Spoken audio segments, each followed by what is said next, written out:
Maybe you're living in a detached or semi-detached home in Oakville and you're starting to wonder whether this house fits your needs. If so, this video is for you. A lot of people are hearing that the market is uncertain, prices are down, and homes aren't selling the way they used to. The problem is, most of that information is confusing, incomplete, or taken out of context. In the next few minutes, I want to walk you through what I'm actually seeing in the Oakville resale market right now, what the numbers really mean, and how to use this information calmly if you're thinking about selling or downsizing. My name is Wright, and I'm a realtor with over 40 years experience working in the housing market. I help homeowners think clearly through one big question: to move or not to move. This market update is meant to give you clarity, help you understand what's really going on in the marketplace. Before we get into the numbers, let me share a bit about context, so we're looking at this the same way. Why the market feels uncertain right now. Right now, many homeowners feel uneasy because the headlines sound so negative. People are hearing words like slow down, correction, or even crash. This creates a lot of hesitation.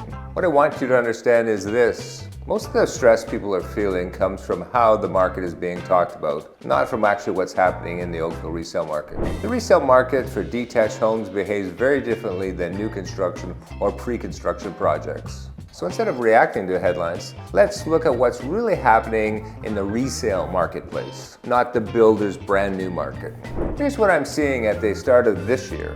Detached and semi-detached homes in Oakville. In Oakville right now, the average listing price for detached and semi-detached home is about $2,100,000. The average selling price is about $1,800,000. Homes are taking on average about 42 days to sell. This is an important number. It tells us that we're no longer in a market where things are flying off the shelf. It takes a logical period of time to market a home. Now let's talk about pricing, because this is where most of the confusion comes in. We hear terms like over asking, at asking, and under asking pricing. What's really happening in the current market? Let's look at it. About 9.8% of homes are selling above asking price, about 0.6% are selling right at asking price, and about 89% are selling under the asking price. The average sale to list ratio is about 95%. What does that mean in plain English? It means most homes are not selling over asking. So pricing realistically and preparing the property matters more than it did just a few years ago. This is not a bad thing. Realistically, it's a normal market. Why this matters? Now, there's something important about these numbers that most people don't realize. We may see reports showing very short days on the market or high sales to list ratios, but here's what often happens. A home may come on the market listed too high. It sits for several weeks, so the agent decides to cancel the listing and relist at a lower price, and then it sells quickly. What gets reported on the MLS is the second listing, so it can look like the home sold in 2 days for nearly full price, when in reality, it took much longer and sold well below the original expectation. That's why numbers need a professional interpretation. So what information should you actually pay attention to? What matters most if you're selling your home? For homeowners considering a move, the two most important things to understand are how many homes are actually selling and how many homes are actually on the market. These two numbers tell you how much competition you'll have, how patient you need to be, and how to set expectations realistically. This isn't about predicting the future or timing the market to hit the optimum sale time. It's about understanding the current marketplace that you're going to be competing in. So let's talk briefly about what people often look at next. For many, you might be considering a townhome or a condominium.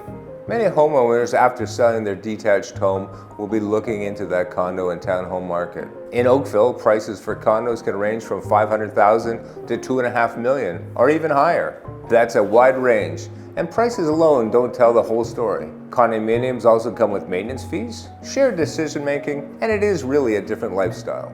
Some people love this change, and others need time to adjust to it. Anyone who knows me is that I'm a big proponent of planning. Here are some of the things I often hear with people that don't have a plan. These are some of the things people struggle with when making a later life move. People will say things like, it's too small, I won't be able to host a family, I don't want to pay condo fees. When talking to friends, I find out some of the condo fees are much lower in one building than the other building. Without a plan, every option can feel wrong. With a plan, these become practical questions we can work through. Here's one housing type that I really want to clear up: the bungalow. I call this the bungalow myth. Many people say, I'll just find a bungalow. The reality is that true bungalows in Oakville are limited. Most were built 30, 40, 50, even 60 years ago. And they often come with a lot of trade-offs like smaller rooms, limited storages, or stairs to the laundry room in the basement. Bungalows can make sense for some people. For many people making a later life move, condominium apartments can make sense. Just remember, there is no perfect option. The right choice depends on many factors: lifestyle, health, finances, and future needs. This brings us back to a very important point. Market information is part of the planning process. It is a tool. It is not a decision maker. The goal is not to react to headlines, but to understand your situation and plan calmly. If you want help applying this information to your own circumstances, you can book a housing options call. There is no pressure. It's simply a conversation to help you start your planning process. Just remember, it's not about aging in place. It's about aging in the right place.